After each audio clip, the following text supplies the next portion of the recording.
Ciao, sono Jonathan. Io sono pronto per grigliare, e tu?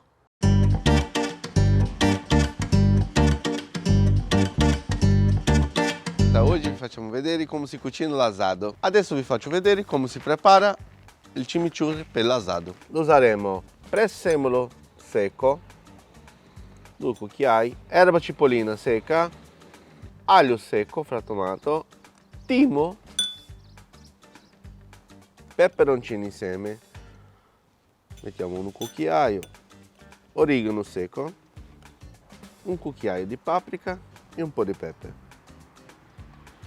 Adesso aggiungiamo il sale fino, un cucchiaio e mezzo, e mescoliamo bene.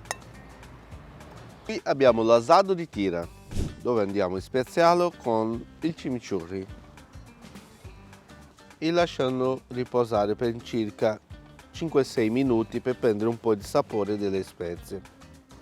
Ok, già passato 5-6 minuti lo metteremo sulla griglia, però una cosa molto importante, la regola antica per vedere se la griglia è pronta, tieni la mano sollevata qua 5 secondi, si riesce a resistere, la griglia è pronta. Eccolo qua.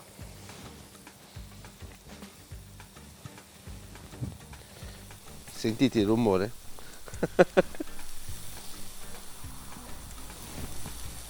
La carne va girata una volta sola, quando è fatta così, a 3 cm di altezza, è come bistecca.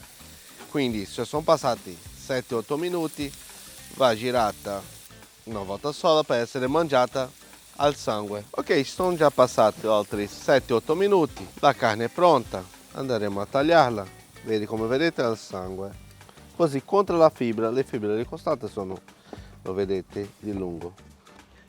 L'asado è pronto, buon appetito!